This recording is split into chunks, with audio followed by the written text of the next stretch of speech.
Anna had always believed that a family dinner table was the heart of a home.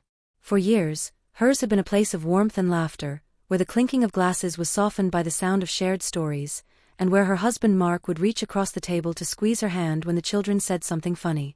It was the place where birthdays were celebrated with homemade cakes, where secrets were whispered over candlelight, and where Anna felt her family's love most alive.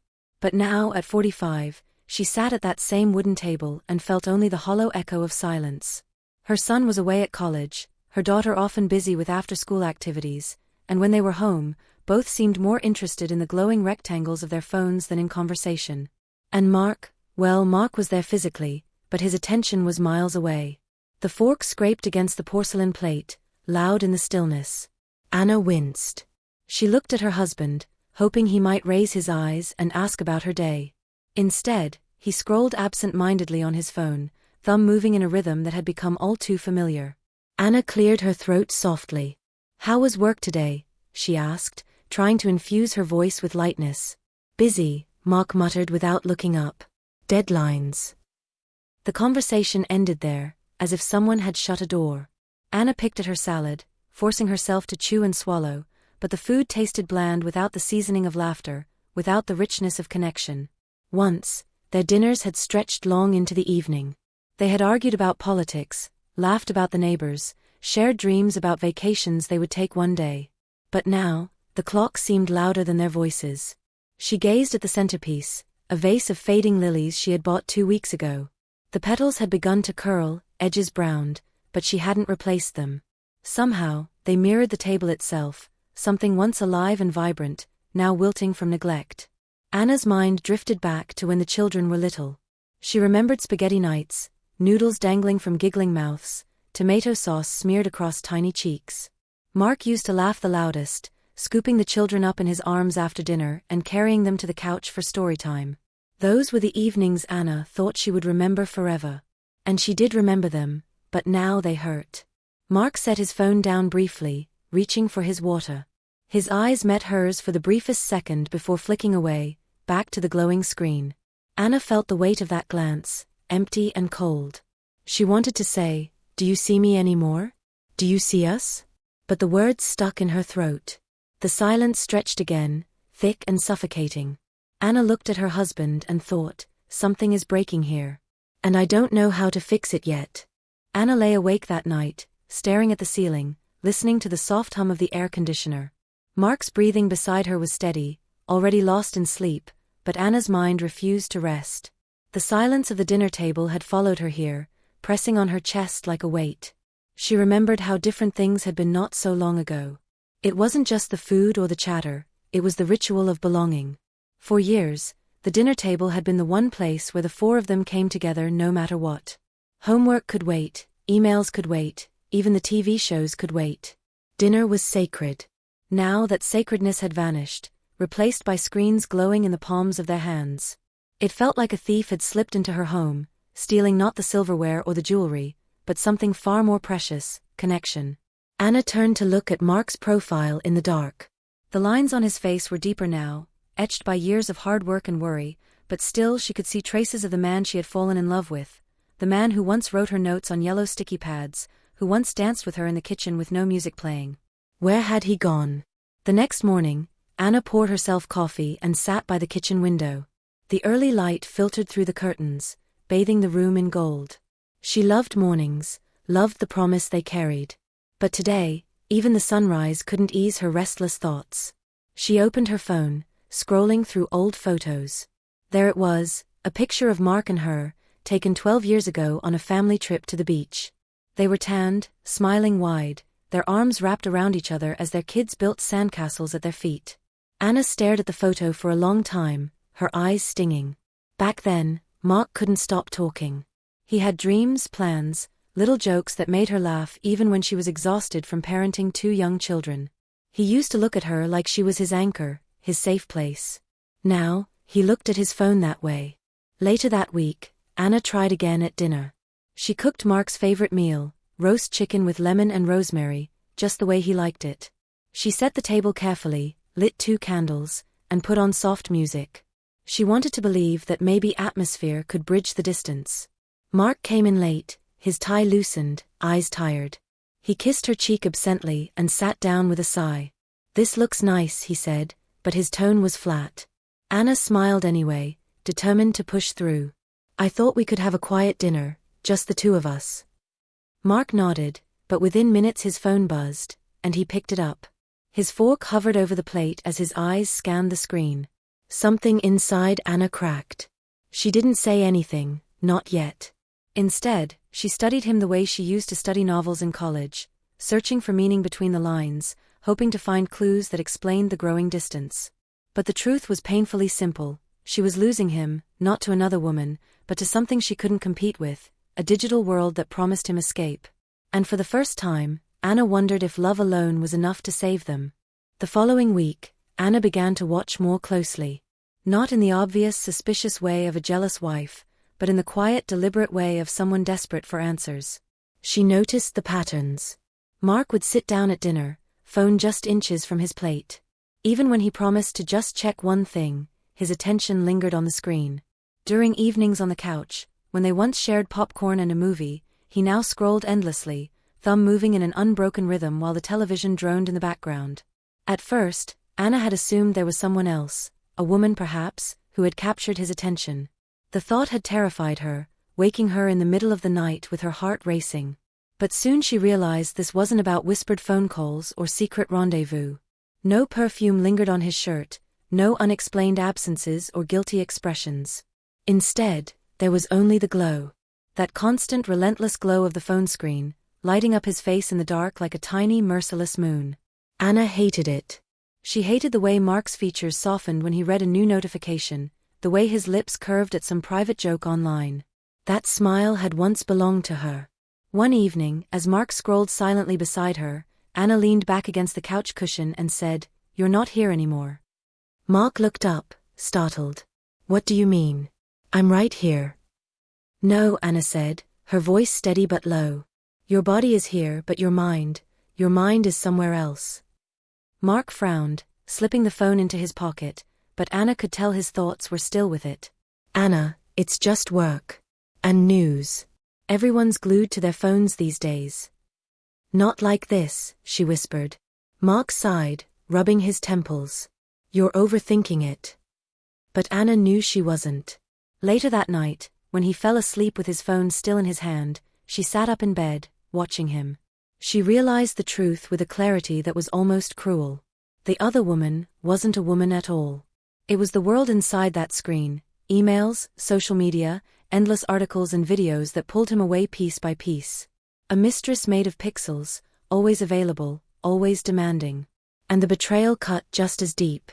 Anna felt tears sting her eyes, but beneath the sorrow was something sharper, resolve. If a screen could take him away, maybe something else could bring him back. But how? Anna rehearsed the words in her mind for days. They came to her while folding laundry, while stirring soup, while standing in the shower with hot water pouring over her shoulders. "You're slipping away from me. We need to talk. I miss you." But whenever she tried to say them, her throat tightened. Fear held her tongue still, the fear of pushing him further away, of hearing answers she wasn't ready for. The breaking point came on a Thursday night. Mark had promised he'd be home early. Anna had cooked pasta from scratch, even kneaded the dough herself like she used to when they were newlyweds. She set the table with wine glasses, lit candles, and even played their old playlist, songs from the 90s that once made them laugh and dance barefoot in the kitchen. She wanted this night to feel like them. But by the time Mark walked in, it was nearly 9 o'clock. His shoulders sagged, his tie loosened, and in his hand, of course, was the phone. Anna tried to smile. "You made it." "Yeah," Mark muttered, dropping his briefcase by the door. "Long day." They sat. The food was already lukewarm, but Anna didn't care. What she wanted was conversation, connection, anything that resembled the man she once knew. But after a few bites, the buzzing started. The phone lit up, and Mark's hand reached instinctively, as if guided by muscle memory. He scrolled, nodded slightly, chuckled at something unseen. That was when something inside Anna snapped. She set her fork down, the clink loud in the quiet dining room. "Put it away." Mark looked up, startled. "What?" "Your phone. Put it away. Just for tonight. Please." Mark sighed, sliding the device screen down onto the table. Anna, it's just a message. Don't make it a big deal. Her eyes stung, but she held his gaze. It is a big deal. You're here, but you're not with me. Do you realize how many dinners we've had where you've barely looked at me? Mark frowned. You're exaggerating. I'm not. Her voice cracked, but she pressed on. I miss us, Mark. I miss when you used to talk to me, when you used to laugh with me. Now, it feels like I'm competing with that screen every single night. And I'm losing. Silence. The only sound was the soft hum of the refrigerator. Finally, Mark rubbed his forehead. I'm tired, Anna. Work's been insane, and the phone, it's just how I keep up. Emails, news, clients. It's not like I'm doing it to hurt you. But it does hurt me, Anna whispered. Mark looked at her then, really looked, and for a moment his face softened. He opened his mouth, then closed it again. Words failed him. Anna's hands trembled on the tablecloth, but she forced herself to speak the truth. If this is our life now, I don't know how much longer I can do it. I need a husband who's present. Not just a body at the table. I need you. The candles flickered between them, casting shadows on the walls. The silence that followed was heavier than any they had shared before. Anna woke the next morning with a heaviness that clung to her chest. The confrontation from the night before replayed in her mind like a movie she couldn't switch off. She had spoken her truth, but instead of relief, she felt raw, exposed, like she had peeled back layers of skin and left herself vulnerable to the air. Mark had left early for work. He kissed her cheek before going, a quick, distracted gesture, but it carried no warmth. The space he left behind seemed larger than usual, as if the argument had carved a canyon between them. Anna sat at the kitchen table with her coffee, staring at the steam rising from the mug. For years, she had poured so much of herself into her family, raising the children, supporting Mark's career, holding the household together. And now, with the kids nearly grown and Mark drifting away, she wondered who she had become in the process. By mid-morning, Anna decided she couldn't carry this alone. She picked up her phone, not to scroll, but to call her oldest friend Claire. Claire answered on the second ring. Anna. It's been forever. How are you? The familiar warmth in her voice nearly undid Anna. She swallowed hard. Do you have time for coffee today? I really need to talk. Of course, Claire said instantly. Meet me at the cafe on Main Street. Half an hour. The cafe smelled of roasted beans and cinnamon, a comforting hug in the form of scent. Anna spotted Claire in the corner, her auburn hair pulled back, eyes lighting up the moment she saw her. Anna, Claire said, rising to embrace her. It's so good to see you. Anna felt tears prick her eyes at the simple sincerity. She slid into the seat, wrapping her hands around the warm mug the barista placed in front of her.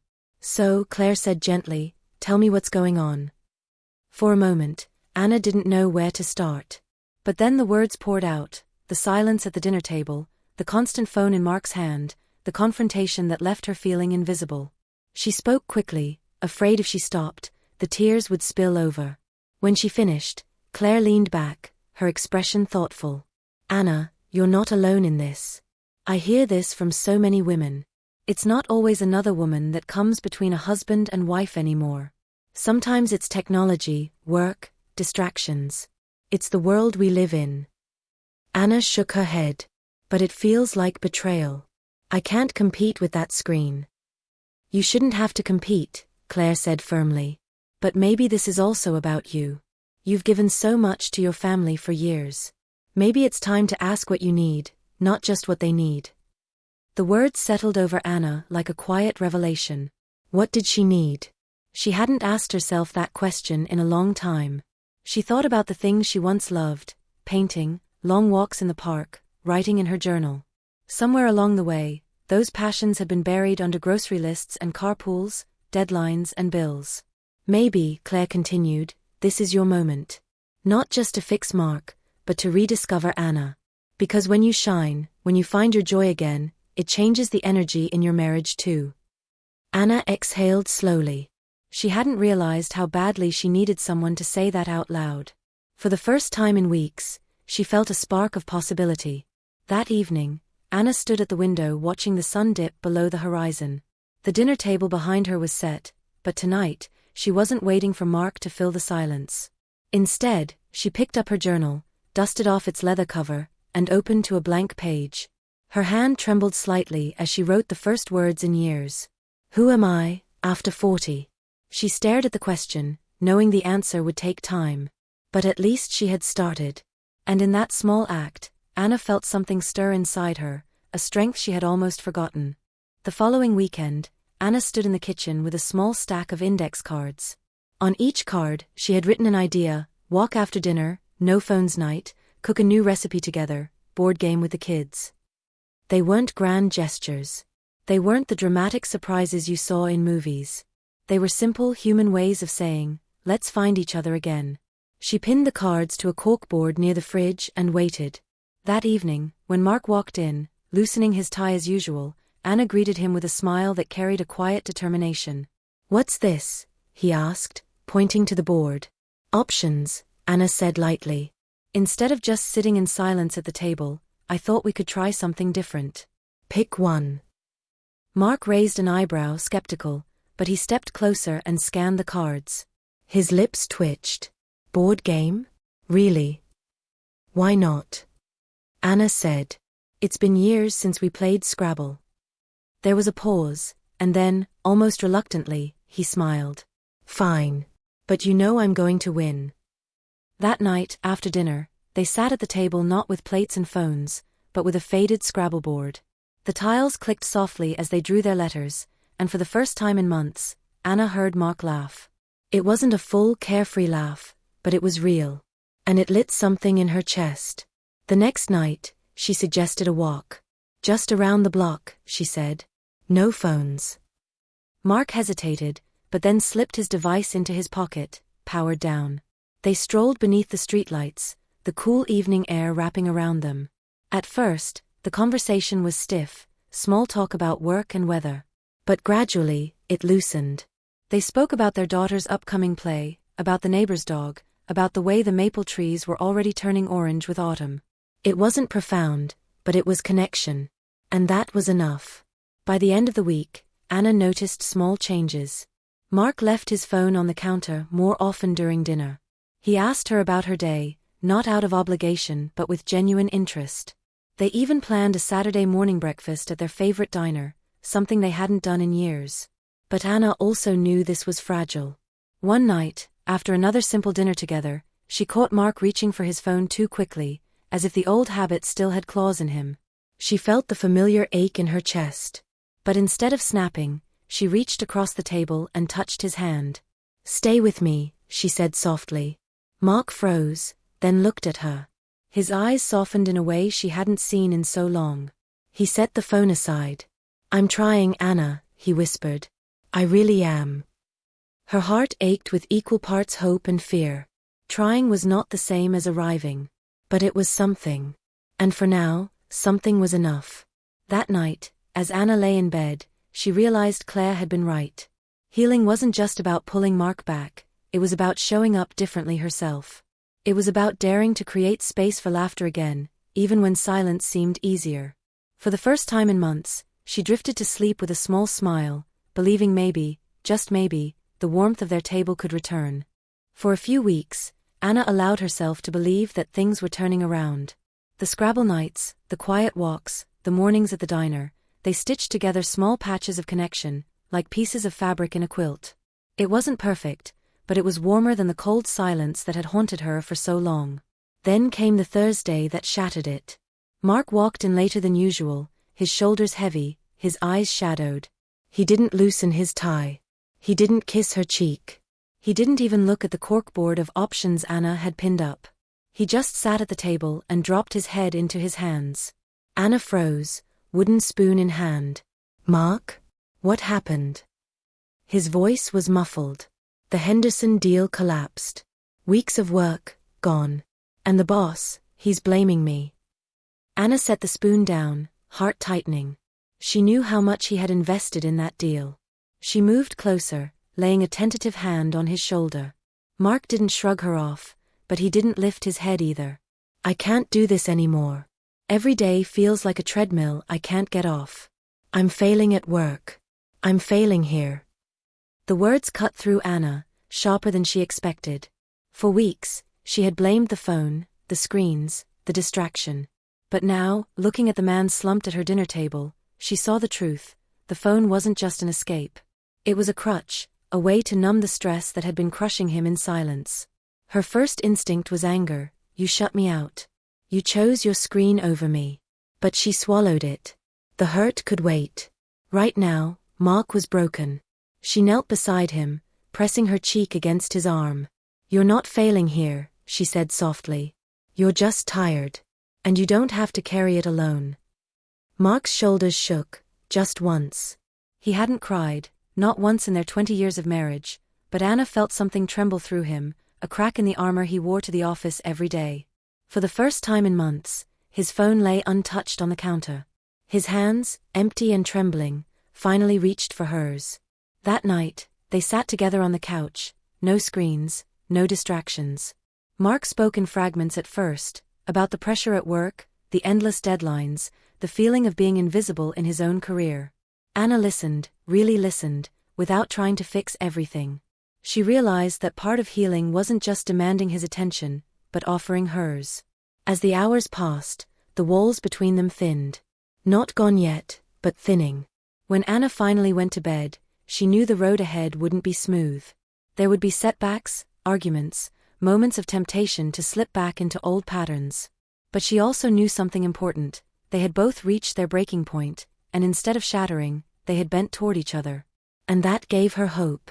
The first chill of autumn settled over the neighborhood. Leaves curled in shades of red and gold, scattering across the sidewalks. In the kitchen, Anna placed a pot of stew on the stove, its aroma filling the house with warmth.